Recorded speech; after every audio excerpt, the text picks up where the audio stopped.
Oke. Tadi soal sosialisme tadi tuh. Salah satu bapak sosialisme 300 tahun sebelum atau 200 tahun sebelum Marx namanya Thomas More yang menulis buku Utopia. Yang tahun ini buku itu diperingati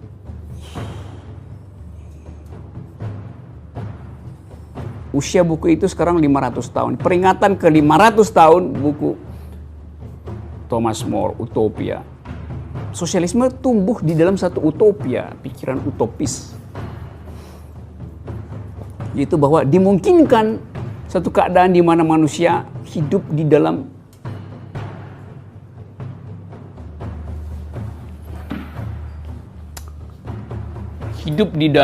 utopia.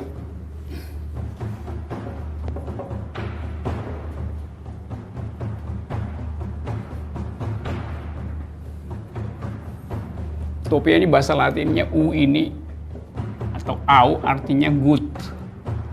Utopia ini artinya tempat, lokasi.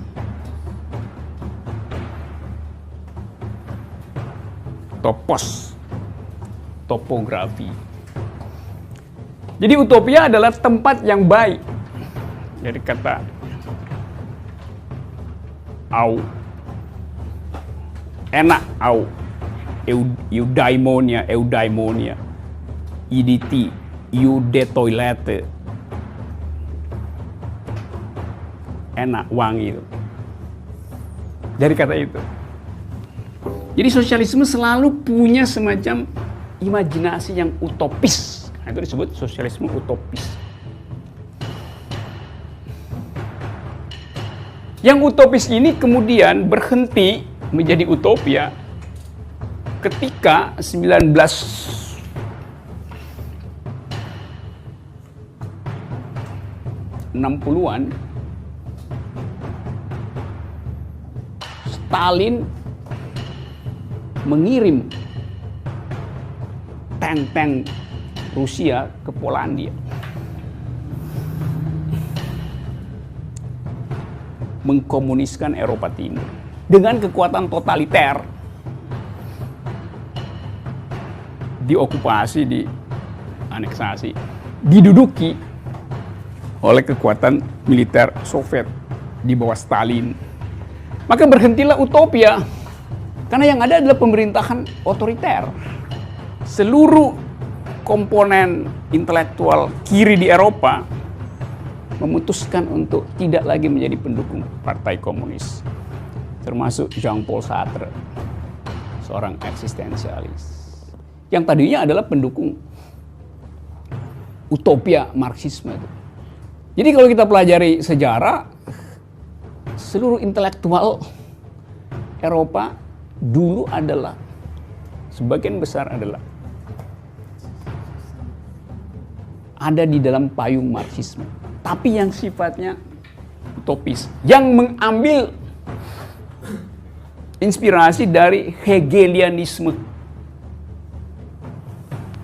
Mudah dari pikiran-pikiran dari Marx muda yang Marx young Hegelian.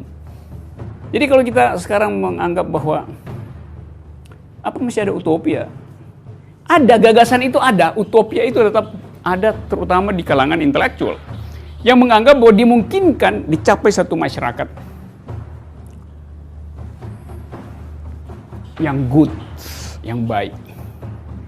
Tapi kalau Anda baca banyak literatur dalam 1-2 bulan terakhir ini, orang menganggap bahwa imajinasi dari penulisnya Thomas More pada waktu itu hari-hari ini tidak mungkin lagi dibayangkan karena kita masuk di dalam distopia. Di sini bahasa Greeknya dous, artinya buruk. Keadaan yang terbalik.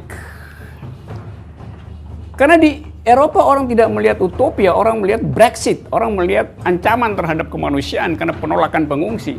Orang tidak melihat utopia pada rejim Donald Trump. Karena Donald Trump justru bikin tembok untuk bedain Amerika dengan Meksiko. Jadi kita juga di dunia ada semacam, tadi pakai istilah apa tadi? Istilah apa tadi? Cemas apa tadi? Siapa yang pakai istilah? Galau. Dunia juga menghadapi kegalauan yang sama. Karena seolah kita ingin agar supaya dunia ini ditata dengan prinsip-prinsip kemanusiaan yang hanya mungkin dicapai dengan mengaktifkan semacam imajinasi utopis. Tapi faktanya, real politics hari ini adalah distopia. Itu di dunia.